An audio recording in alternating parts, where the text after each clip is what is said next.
मेरे साष्टांग नमन, कोटि कोटि प्रणाम। सत्र की शुरुआत हमने सुबह लिया उससे थोड़े आगे बढ़ते हैं। तो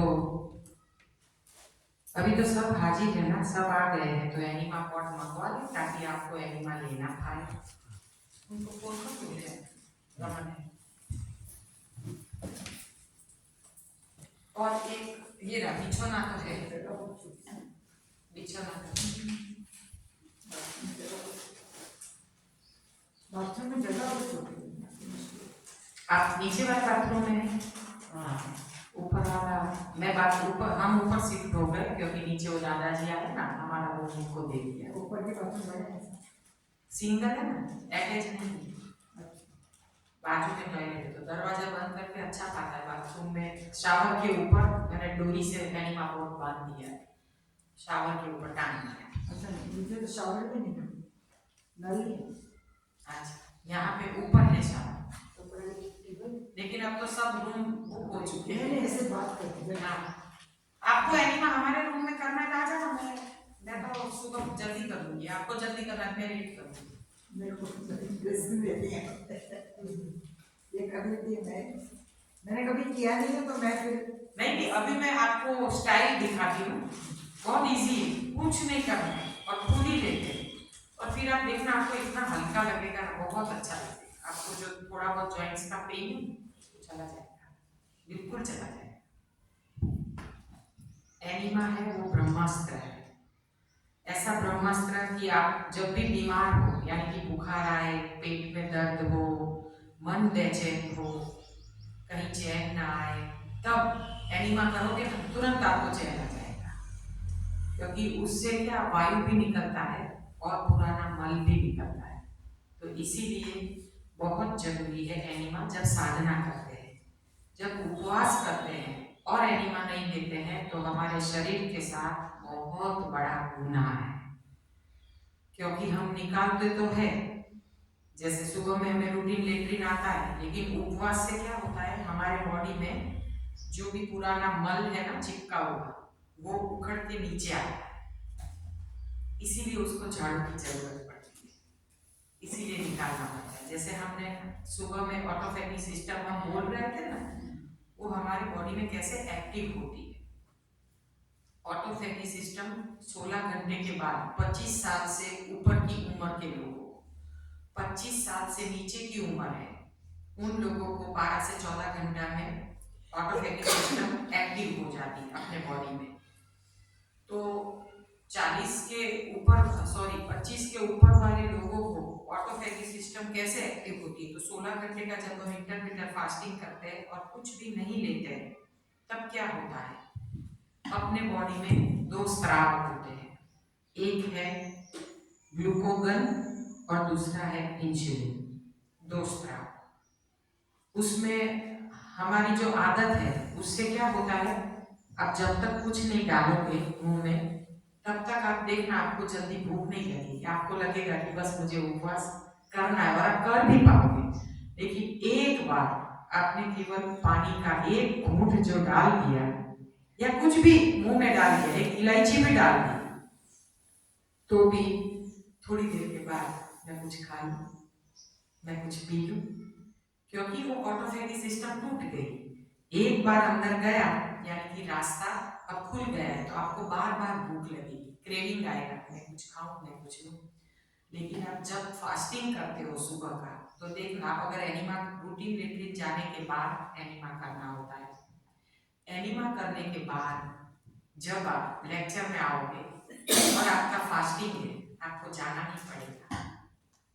और अगर आपने सुबह में पानी पिया है या काढ़ा पिया है, कुछ भी किया है, लेकिन आप लेक्चर में आओगे तो आपको जाना पड़ेगा, इतना फर्क है। और वो दो स्राव हमारे में कैसे एक्टिव होते हैं, जैसे कुछ डाला तो ग्लूकोगन और इंसुलिन, ये दो स्राव सी सॉ खेलते हैं, जैसे बच्चे नहीं गार्डन में ऊपर नीचे सी सॉ खेलते हैं, आमने सामने बैठते हैं, फिर एक बच्चा ऊपर जाता है तो एक नीचे जाता है, फिर ऐसे आते हैं, फिर ये वाला ऊपर ये वाला नीचे, ऐसे बच्चे ऊपर नीचे जो सी सॉ खेलते हैं ना, वैसे ही ग्लूकोगन और सी इंसुलिन दो स्त्राव सी सॉ खेलते हैं अपने बॉडी में। जैसे आपने डाला तो इंसुलिन ऊपर, यानी कि बार बार भूख लगेगी, कुछ खाने का मन होगा। जब आप कुछ नहीं डालते हो तो क्या होगा, ग्लूकोगन ऊपर रहेगा, और ग्लूकोगन में वो पावर है कि वो आपके डायबिटीज को भी खत्म कर देता है। शुगर कैसे जाता है, बाईपास कैसे बंद रहती है, हमारे कोलेस्ट्रॉल कैसे डाउन जाता है, हमें बॉडी में कोई भी पेन है तो कैसे जाएगा, उपवास से। आप देखो उपवास करोगे ना तो क्या होता है, हमारे अंदर रोग वाले बैक्टीरिया और अच्छे वाले बैक्टीरिया, दो बैक्टीरिया होते हैं। जब हम बीमार होते हैं तो हमारे में दो बैक्टीरिया होते हैं। उसमें रोग वाले बैक्टीरिया ना बहुत हमला करते हैं, जैसे पांडव कौरव थे ना, तो रोग वाले बैक्टीरिया कौरव है और अच्छे बैक्टीरिया पांडव है। पांडव 5 ही थे, यानी कि अच्छे वाले बैक्टीरिया कम रहते हैं, और रोग वाले तो क्या है, उसको हम जो भोजन देते हैं ना उसी से बढ़ते हैं, मरते नहीं बढ़ते हैं। और उसको हम खाना परोस दें तो उसको तो फटाफट फटाफट उसकी उत्पत्ति हो जाती है। तो जब दो स्त्राव उसमें जब ग्लूकोगन ऊपर आता है तब हमें खाने की इच्छा नहीं होती है। आप देखना, कारण कि सुबह आपने आज उपवास किया, आज पहला दिन है तो हो सकता है, लेकिन कल से जब आप आज एनिमा करोगे, कल आपका भूख इतना तेज नहीं होगा, फिर परसों उससे भी अच्छा लगेगा। जैसे एक एक दिन जाता जाएगा आपको अच्छा अच्छा महसूस होता जाएगा। फिर क्या होगा कि आपके अंदर मोटोफैगी एक्टिव हो गई।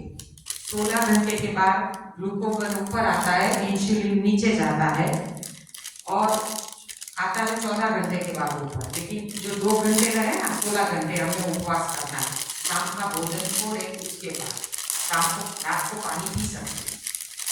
फिर जब हमने छोड़ा, अब क्या होगा, 14 घंटे में अच्छे वाले बैक्टीरिया बढ़ जाएंगे, क्योंकि बुरे वाले बैक्टीरिया को ना ऊपर से चाय मिल रही है, ना नाश्ता मिल रहा है, ना कुछ भी मिल रहा है, तो वो भूख के मारे तड़पे हैं, मुझे कुछ चाहिए, मुझे कुछ चाहिए। क्योंकि रोगिष्ट जो भी व्यक्ति होता है उसे खाओ खाओ बहुत होता है, ये खा लो वो खा लो, उसमें भी अगर ये ठिकाने नहीं है ना तो बार बार केवल खाने के ख्याल आते हैं, और खा ले फिर सोने के या फिर गलत ख्याल आते हैं। क्योंकि हम एक बार खा लेते हैं तो अपने विचार टकराने लगते हैं और फिर हमें बुरे ख्याल आते हैं।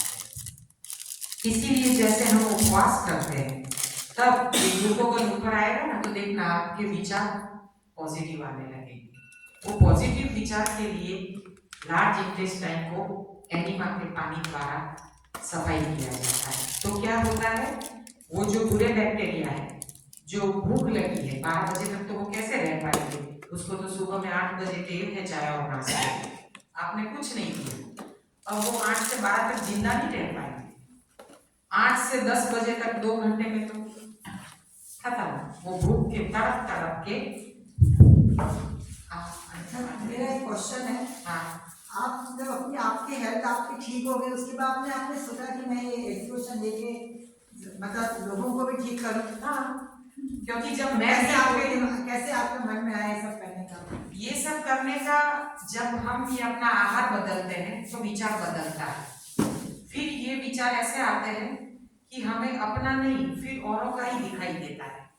फिर हमने सोचा कि दुनिया में कितना गम है, मेरा गम तो कितना कम है, क्योंकि मैं तो केवल चल नहीं पाती थी और डिप्रेशन में भी थी। मेरी कहानी बहुत बड़ी है, मैं बाद में फिर सुनाऊंगी, क्योंकि मेरे नजर के सामने मेरे 2 बेटे थे जिसको मैं अपने हाथों से नहीं उठा पाती। मैं अपना फीडिंग नहीं करवा पाती थी क्योंकि ब्लड आता था, हर इंटरनल पार्ट में मुझे ब्लीडिंग होता था, कट्स हो गए थे हाथ में सब जगह।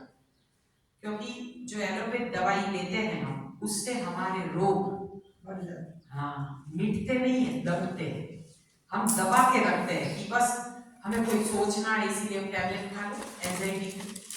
हम भी ऐसा सोचते थे कि डिप्रेशन की टैबलेट खा लो तो फिर हमें विचार ना आए, डिप्रेशन की टैबलेट को छोड़ना चाहिए, मैं तो फिर हमें जब डिप्रेशन आता था तो क्या होता था, ट्रिगर होता था, गुस्सा आता था, और फिर हम ना, हमें बस एक ही ख्याल आता था, ऐसी जिंदगी जीना इससे तो अच्छा है कि कि ये कोई दूसरी शादी बना ले और मेरे बच्चे को माँ तो मिल जाए, क्योंकि मेरे बच्चे को मैं खाना नहीं खिला पाई। इतने खराब मेरे हाथ हो गए थे कि मैं कैसे खिचड़ी भी बनाऊं तो उसको धोऊं कैसे, मटका सफाई करना है तो करूं कैसे।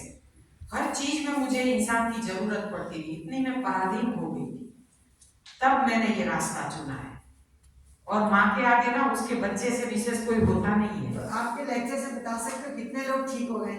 ये महिमा भी ठीक हो जाएगी ना? हाँ बिल्कुल ठीक हो जाएगी, मुझे पूरा विश्वास है। अगर उसने ये 10 दिन टिक गई ना, 11वें दिन आपको ये नई महिमा मिलेगी, आप देखना। क्योंकि मेरा जन्म हुआ है नया, और मैं तो, आप पूछना मेरे पति देव से कि मुझे तो केवल एक ही ख्याल आता था मैं कैसे मरूं, और कोई ख्याल ही नहीं आते। मिलने के लिए जाना पड़ता था हमको, क्योंकि साबरमती चली गई है, क्योंकि कैनाल पर चली गई है, वो पता नहीं चला। हमारी फ्रेंड के हस्बैंड वो पुलिस कमिश्नर है, तो उनको भी एक बार फोन किया था। मैं इतनी डिस्टर्ब थी कि बोले धरती कहीं चली गई है, कैसे ढूंढे, फोन का पता नहीं चल रहा। फिर फोन से उसने पकड़ा कि ये तो इस जगह पे। देखो हर किसी का पास्ट होता है, तो हमें भी तकलीफ हो रही थी इतनी, इसीलिए हम इतने परेशान थे। लेकिन हम बहुत भटक चुके हैं, एलोपैथ, होम्योपैथ, आयुर्वेद, घरगथ्थू, नेचुरोपैथ, दोषी वैदा, लेकिन परिणाम कहाँ तक? जब तक दवाई लो तब तक। फिर क्या, दवाई का असर खत्म, फिर से विचार चालू। तो दवाई में स्वास्थ्य नहीं है, वो अपने रोग को दबाती है, खाली कुछ घंटों के लिए वो दबा के रखती है। हमें हमेशा के लिए इसमें से बाहर निकलना है, तो हमें आहार को ही औषध बनाना पड़ेगा, वरना मुश्किल है। आप चाहे कितनी भी दवाई खा लो, उसका साइड इफेक्ट तो होने ही वाला है। बीपी की गोली खा ली तो हार्ट का पंपिंग कम होगा, हार्ट ब्रॉड होगा, फिर बाईपास तक जाओगे, फिर क्या होगा? तो हम जब बाईपास सोचते हैं कि बाईपास करवा लिया, अब डॉक्टर ने सब कुछ खाने को हमें छूट दे दी है, तो मैं सब कुछ खा लूं। और डॉक्टर तो बहुत अच्छा है, मुझे कुछ खाने को मना नहीं करता। और फिर जैसे सेमिनार में आते तो हम बोलते हैं ये मत खाओ, वो मत खाओ, ये खाओ, तो हम उनको परहेज देते हैं। तो क्या होता है, दवाई बंद हो जाती। हार्ट अटैक कोई ऐसी बीमारी नहीं है कि उसके लिए आपको बाईपास करवाना ही पड़े, उसको आप रिवर्स कर सकते, हर रोग को रिवर्स कर सकते हैं। चाहे कब्ज है या कैंसर है, हर रोग को हम रिवर्स कर सकते हैं, क्योंकि अपने अंदर जीव की शक्ति काम करती है।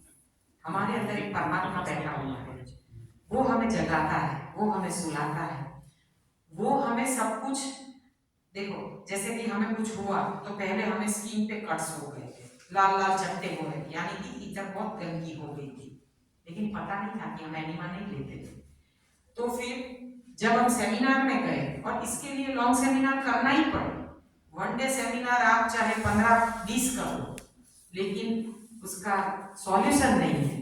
लंबे सेमिनार में आपके शरीर को आदत हो। अभी तक अगर आप घर पे होते तो सोचो आपने कितना खा लिया होता, रह ही नहीं पाते, क्योंकि लेडीज को तो घर पे भले सर्वेंट काम करने आने वाला हो, लेकिन मैनेजमेंट तो अपने को करना पड़ता है। फिर परिवार के लिए खाना बनाओ तो खुशबू आ जाती है, मन हो जाता है, और यहाँ पे तो हम अपने लिए जीते हैं। हाँ, पूरी जिंदगी हर स्त्री ने औरों के लिए बिताई, और सेमिनार एक ऐसा माहौल होता है जहां हम अपने लिए जीते हैं और खुद का उद्धार करते हैं। क्योंकि आहार बदलेगा तो विचार बदल जाएगा। आप देखना, आप एनिमा शुरू करोगे, तीसरे दिन आपके माइंड की हालत, आपके बॉडी की हालत, आप कुछ अलग ही सोच रहे होंगे। क्योंकि मेरा भी विचार ऐसे ही बदला था, तो आपका भी बदलेगा। और फिर मैं इस सिस्टम से जुड़ी हूँ। कोई काउंसलिंग नहीं किया, मैंने केवल लॉन्ग सेमिनार किए, 10-10 दिन के 3 सेमिनार। 10 दिन वापी में किया, घर पे आए 2 दिन, कपड़े वपड़े धोए, और फिर इन्होंने वापस भेज दिया गांधीनगर, प्रेक्षा विश्व भारती है ना, वहां पे सेमिनार था 10 दिन का गुरुजी का।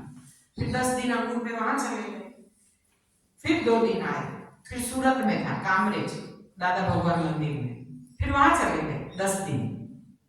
सोचो बीच में 2-2, 3-3 दिन का गैप, और 30 दिन ये 10-10 दिन के कैंप के कितने दिन हो गए? 36 या 37 डेज हमारे इसमें चले गए। फिर जिसने इतनी बार गुरु जी को सुना हो ना, फिर ऊपर से शिव जी भी आएगा तो भी वो ना टिके। और उनको काउंसलिंग हो ही जाती है ना, जो गुरु जी ऑटोमेटिक बेटा काउंसलिंग, क्योंकि लेक्चर कभी मिस नहीं करना है। मैम तो अभी 10 दिन खत्म हो गए तो ये रिकॉर्डेड है वीडियो बना दे। मैं सुनूंगी। और बेटा अलग अलग मेरा लेक्चर है ना, ये देख के होता है। अभी हम जो बुजुर्ग लोगों में गए थे मणिनगर, तो पूरा लेक्चर अलग था। मेरा लेक्चर इंसान देख के, अभी आप बच्चे बिठा दो तो मेरा पूरा लेक्चर बदल जाएगा, क्योंकि हम स्कूलों में भी जा चुके हैं। भोपाल की 32 स्कूलों में उन्होंने अपने कैंटीन चेंज कर दिए। जो बच्चे कुरकुरे खाते हैं ना बाहर के फूड पैकेट, अब सब जगह पे 5-5 रुपए की अंकुरित की पुड़िया मिल रही है हर स्कूल में। 5 रुपए हर बच्चे को पोसाए। अंकुरित मूंग, अंकुरित चने, अंकुरित मूंगफली, उसमें कभी खजूर के पीस, कभी पाइनएप्पल के पीस। बच्चे 5 रुपए की पुड़िया लेके खा ले। मम्मी को तो अब सैंडविच बनाने की झंझट नहीं, और बच्चे को राइट वे मिल गया था। बच्चों में हमने केजी से लेके मेडिकल साइंस के स्टूडेंट तक हमने लेक्चर दिए, और भोपाल में तो काफी बदलाव आया है। सब बदल जाते हैं, और बच्चों ने उनके माता पिता को बदला है। अब वो बच्चे उनके माता पिता को भोपाल सेमिनार में लेके आते, बोले दीदी आने वाली है, चलो आओ। ऐसे करके मैं तो 9 साल से भोपाल जा रही हूँ, हर महीने 5 दिन। तो और ऐसा नहीं है कि हमें कोई पैसा चाहिए, हम ऐसे ही जाते हैं, ऐसा कुछ चाहिए नहीं। आने जाने की टिकट खाली कर देते, बाकी हम चले जाते हैं। ये तो सेवा का मार्ग है। सही बात। और सब कुछ फिर हर चीज में हम कमाने का सोचे तो कैसे चलेगा? हाँ, कुछ तो फिर देने का सीखे। आपने जो ईश प्रार्थना की उसमें क्या था? ईश ने हमें दिया है सब कुछ, हम भी तो कुछ देना सीखे। ये एक प्रार्थना में पूरा एनडीएस आ जाता है। सब कुछ एक एक वर्ड आप समझोगे ना, आप एंजाइटी से बाहर हो जाओगे।